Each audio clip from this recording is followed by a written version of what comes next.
Las 8:05 de la mañana y tenemos el placer de tenerla a nuestra amiga ya, porque podemos decir que ya deja de... ¿Viste cuando uno deja de tener una función de algo para pasar a ser gente que uno puede charlar, que nos ponemos a contarnos cosas de la vida y todo ese tema, ¿no?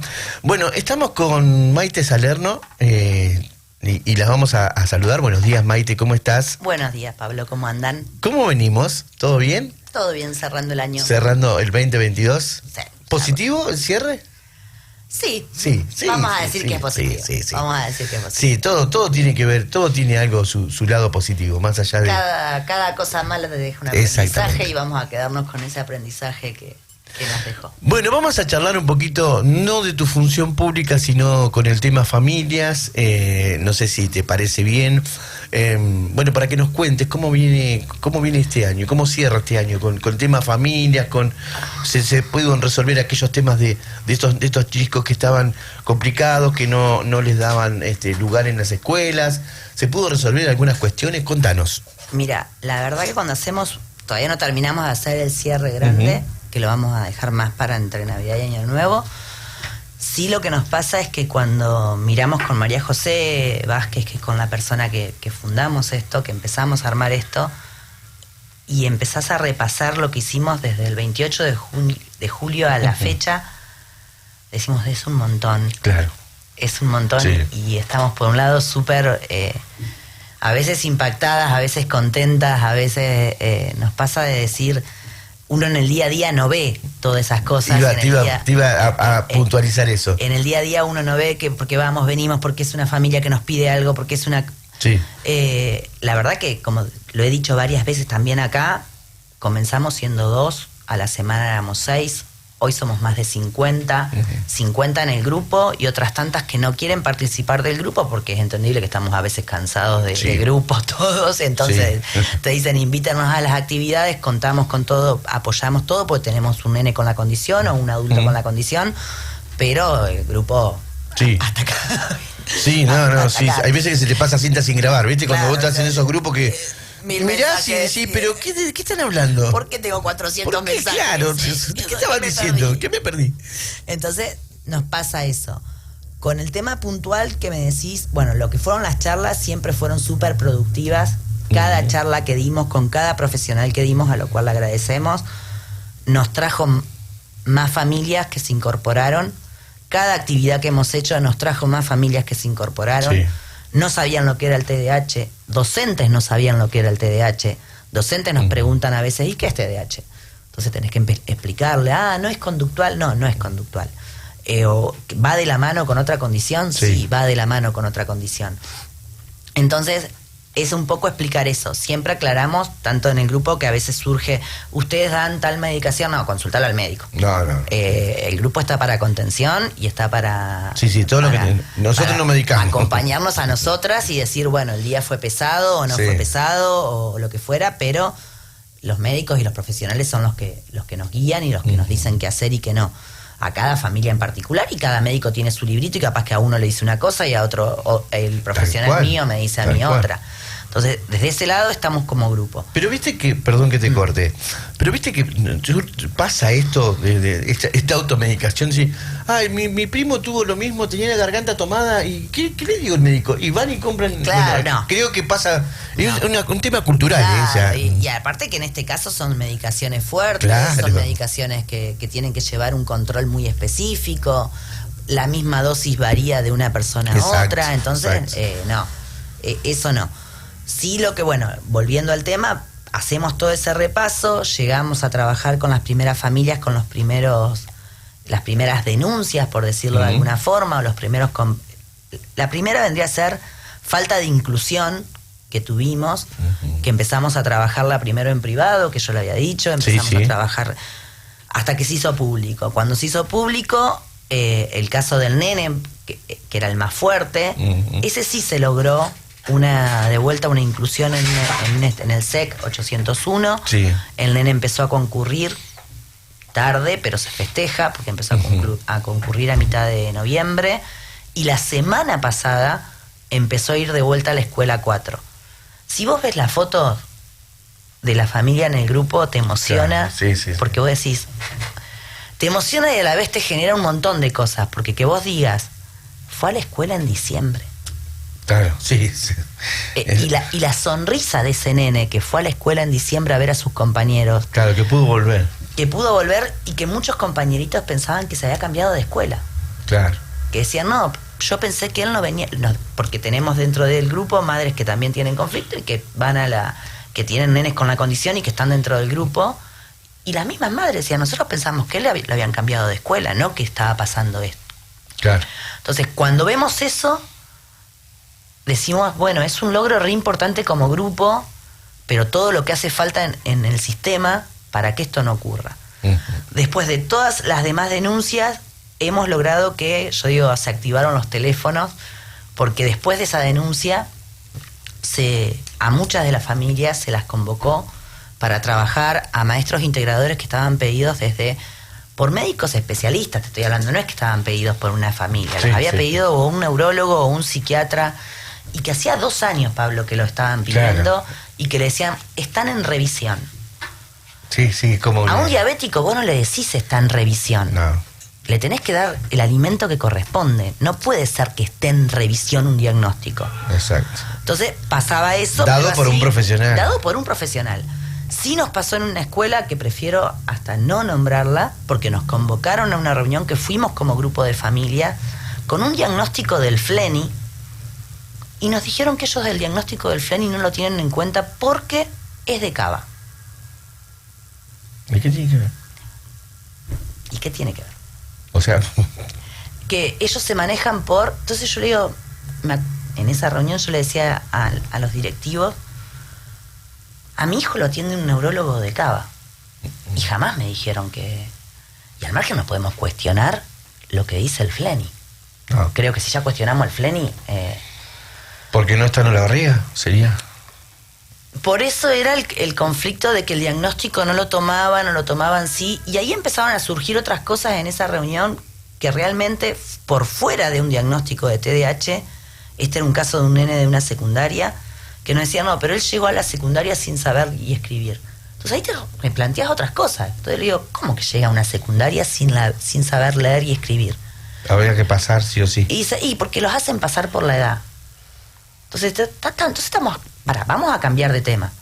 Estamos hablando de un sistema, entonces. Sí. Estamos hablando de una falencia de un sistema educativo que nos está mostrando, claro están las pruebas a aprender, claro están todo, que los chicos llegan a una secundaria sin contenido. Sí.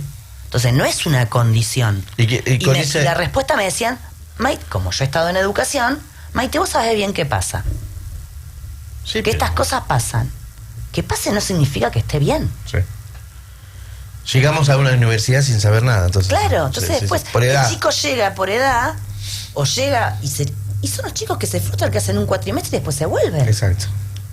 Y ni hablar en la pospandemia. Hemos tenido muchos casos de que han querido ingresar al grupo, más que nada en lo que son los primeros grados, el primer nivel, el primer ciclo escolar, que fueron los nenes que tuvieron la pandemia encerrados, el jardín encerrado, que cuando haces la reunión con los directivos de las escuelas te dicen, nos encontramos este año con un primer grado, con nenes que no sabían sociabilizar porque habían estado en pandemia, con nenes que no sabían agarrar un lápiz porque no habían tenido jardín. Entonces, que muchas familias te llaman y te dicen, ¿es TDAH? No, no es TDAH. Es el pospandemia. Entonces tampoco pongamos un TDAH a todo, sí, porque lamentablemente son los efectos de la pospandemia también. Te consulto porque seguramente hay del otro lado gente escuchando y dice, ¿cuáles son los síntomas del TDAH?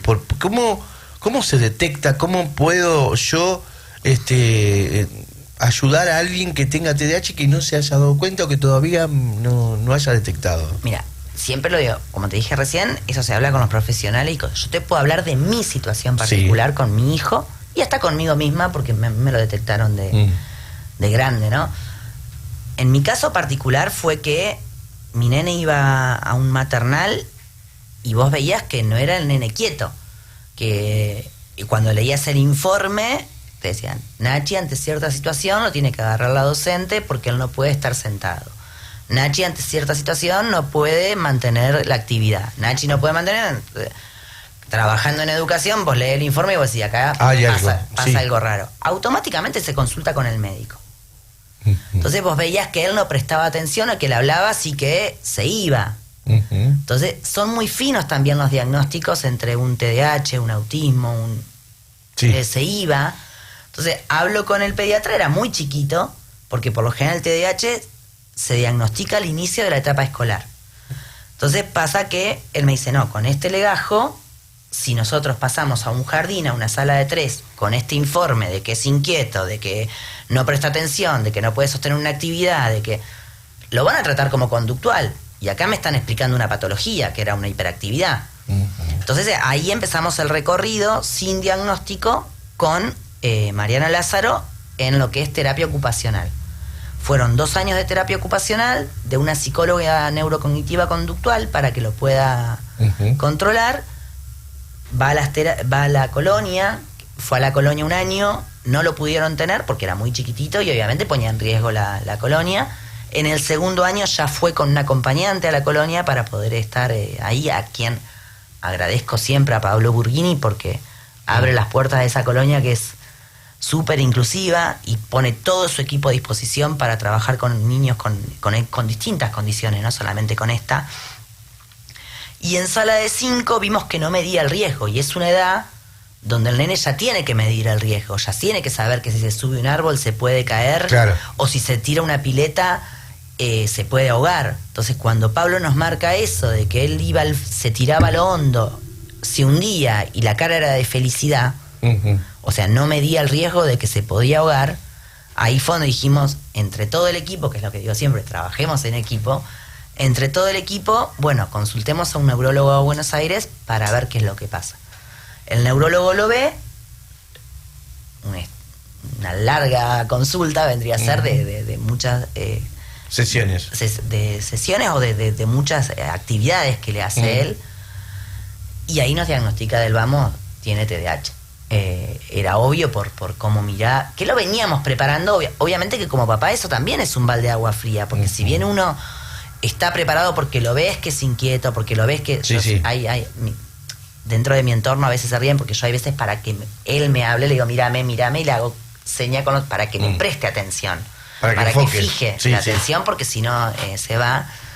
Y entonces empezamos todo ese recorrido ya con el inicio escolar y ya acompañado de una psicopedagoga, porque es donde tiene el déficit de atención ahí, que es en la parte de las materias.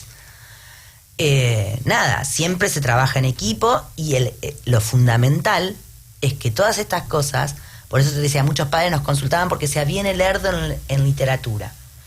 No significa que sea un TDAH. Claro.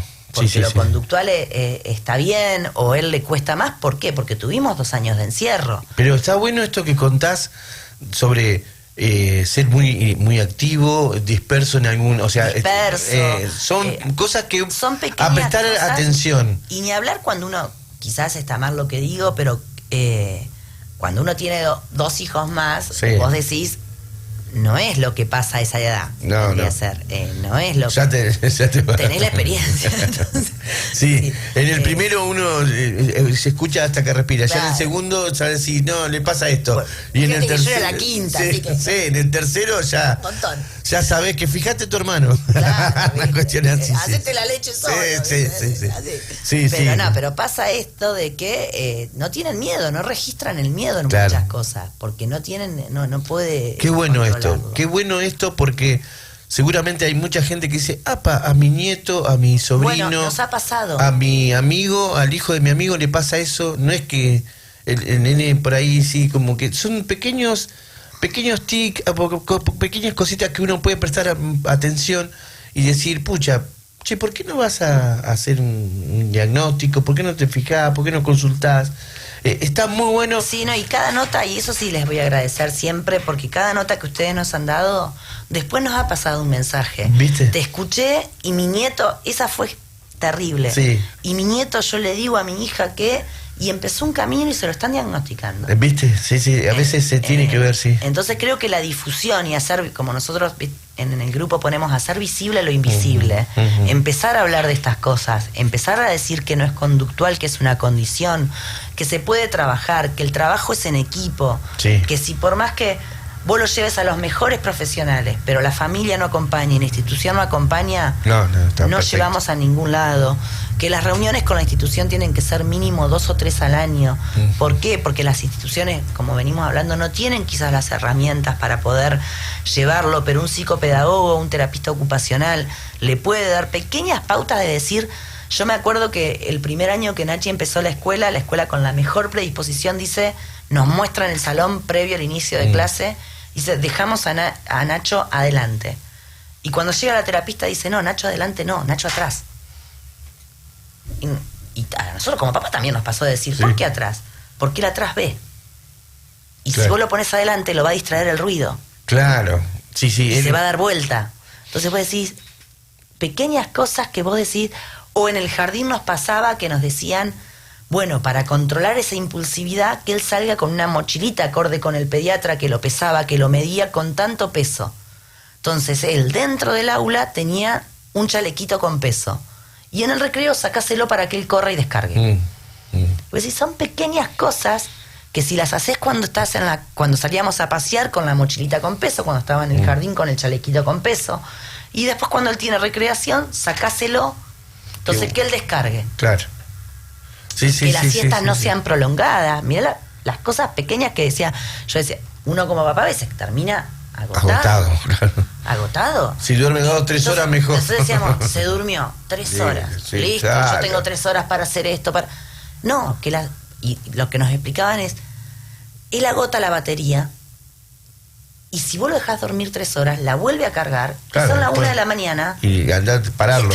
Y está de vuelta. Entonces, que la siesta sea de no más de 30 minutos. Claro. Entonces, que él cargue la batería, pero no al 100. No al 100. Entonces, ¿para qué? Para que a las 10 de la noche vuelva a tener sueño y él tenga una rutina del sueño. Claro. Entonces, pues sí, son pequeñas cosas. Claro, porque ellos tienen que bajar toda esa adrenalina y esa carga. Y la tienen que manifestar. Claro. Entonces, son todas esas cosas que uno dice, ay, es re fácil. Sí, pero a mí no se me ocurrió. No. Y para algo están los profesionales. No, pero además son cosas que tienen lógica y pero uno en el día a día no está parado en ese lugar. O el desafiante, ellos son muy desafiantes. Entonces, al ser... Soy muy desafiante. No. Para nada. ¿Qué pasa? Soy muy desafiante. Entonces, la forma en la que uno le habla al otro, la forma en la que uno le puede expresar al otro, hace que uno llegue o al peor de los extremos o que te pueda contestar de la mejor forma. Exacto. Entonces, el decir no por no, el decirle no, explícale por qué no. Sin decir la palabra no, le podés decir lo mismo. Sí. Y él lo va a entender, o lo voy a entender. Ahora, cuando el no es no, por nada, porque sí. Te digo, no, vos no, porque no lo haces. Sí. Ya. Me pasa. A mí me pasó que hace un año me lo diagnosticaron y estoy aprendiendo a convivir. Claro. Y estoy aprendiendo a controlar la impulsividad. Y estoy aprendiendo a decir, bueno, yo me metí suelo meterme en las conversaciones y no dejar hablar al otro, que yo pensé que era un problema mío y ahora me doy cuenta que es la impulsividad. Entonces hago fuerza a veces para decir, te dejo terminar de hablar, Pablo, para poder yo darte la respuesta. Pasa. Sí. Son pequeñas cosas que tenemos que modificar y que la sociedad tiene que entender que estas condiciones existen. Por suerte, está bueno charlarlo esto y tirar así pequeños tics, porque pasa estas cosas. Y está bueno también que a veces se diga, se cuente, porque hay que tolerar también al otro.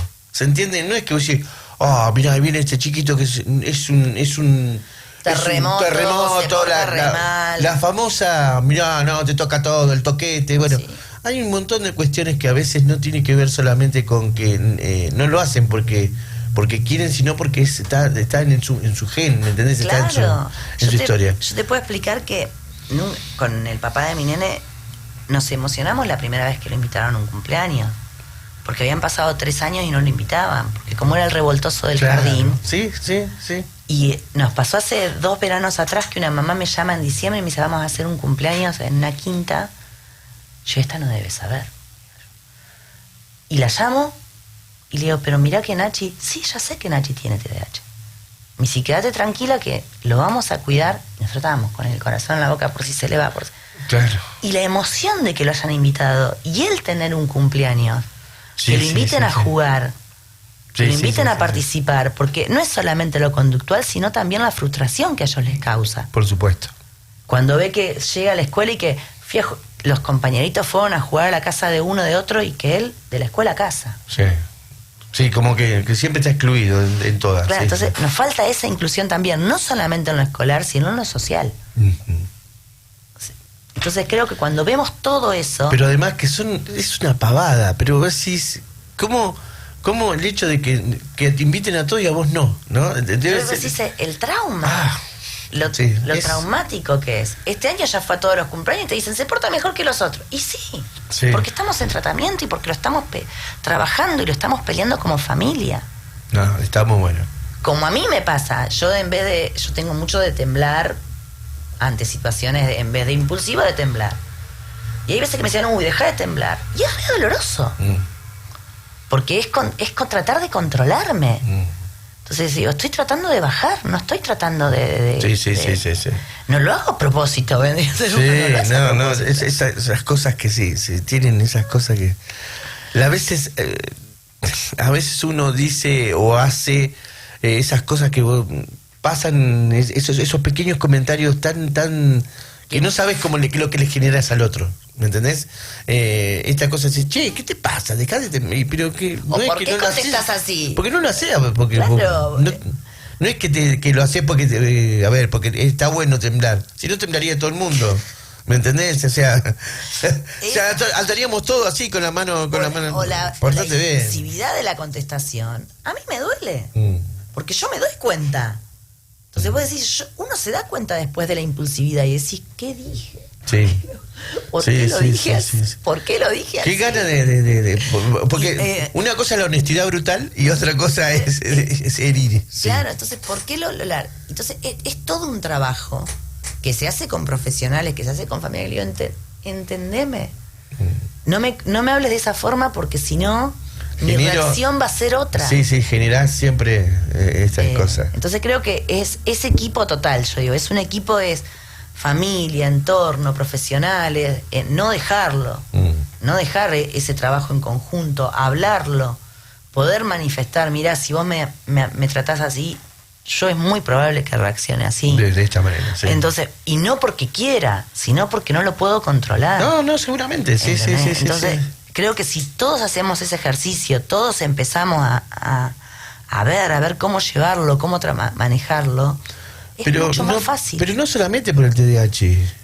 Sí, por la tolerancia en general. Porque estamos hoy intolerantes. Estamos Intolerantes, no solamente el TDAH, porque está bien, vos me podés decir, no sé, pero vos parás en un semáforo, o hay gente que me ha pasado, lo he visto, qué sé yo, alguien que está en el semáforo adelante de todos y arranca y se le para el auto y atrás. Pará, no lo hace adrede. Estamos como en un momento de que no nos bancamos nada, pero no es solamente, como decís vos, ahora estábamos por el TDAH. Habría que volver a tener ese respeto que se tenía por los mayores. Hoy un borrego te dice cualquier cosa, callate, viejo choto, cualquier cosa, y antes no nos pasaba. Y no digo que lo de antes sea mejor y que lo de ahora sea peor. Digo volver a tener respeto hacia el otro, donde viste que dicen, donde tus derechos terminan donde empieza el del otro. Sí, y es eso, es también, a veces veo... tolerancia. La tolerancia y el respeto también, que ahí sí, que sale de la casa, y ahí sí voy a defender al sistema educativo, de que a mí no se me hubiese ocurrido nunca faltarle el respeto a un docente, porque cuando llegaba a mi casa... No, sí. No te preguntas, algo habrás hecho vos. Claro. Si te ponían si te retó el docente, ¿qué hiciste? No se juzgaba el docente. ¿Qué hiciste? No era qué te dijo. Claro. ¿Qué te dijo? ¿Para que mañana voy y hablo con la docente? No. Entonces vos decís, no es así tampoco. Entonces creo que hay que cambiar un montón de cosas. Y creo que cada uno desde el lugar que está lo puede hacer. Y lo debemos hacer, no es que no pueda hacer, lo debemos. Es un granito de arena que todos los días hay que poner, ¿no? Porque es tolerancia, respeto, es entender que, bueno, pasa en todo ámbito. Si vos no estás de un lado de la política, sos de un lado, si sos del otro. Y yo creo que cada uno puede tener su opinión y no está mal, pero no porque yo no coincida con vos no significa que... El diálogo tiene que existir. Ahí sí vuelvo quizás un poco a la función, saliendo de la nota. Y realmente yo encontré un consejo que hay diálogo. Que obviamente que en la sesión es la sesión y es donde uno discute un tema, discute otro, pero debo agradecer que también tenemos un consejo que por lo menos yo puedo dialogar con los distintos bloques. Y eso también es rescatable. No, por supuesto. Eso es súper rescatable porque creo que nosotros ahí sí estamos dando el ejemplo de que si se puede haber una grieta o no puede haber una grieta, o cerremos esa grieta. De poder trabajar en equipo en el sentido de decir, obviamente que hay cosas de base que no vamos a coincidir. Por supuesto. Porque son ideologías, porque son distintas formas de pensar. Yo no voy a cambiar la forma de pensar del frente, el frente no va a cambiar la forma de pensar mía. Pero hay trabajos para la comunidad que los hemos trabajado en conjunto de forma que premia el terrible. Sentido común. Claro. Que existe el diálogo. Exactamente. Maite Salerno, es un gustazo que nos hayas visitado, tenerte en el estudio, poder charlar con vos, y tener este ida y vuelta, sin uno ser especialista en los temas, porque realmente nos llevás y nos contás de una manera tan detallada que nos hace interiorizarnos cada vez más sobre este tema del TDAH y las familias.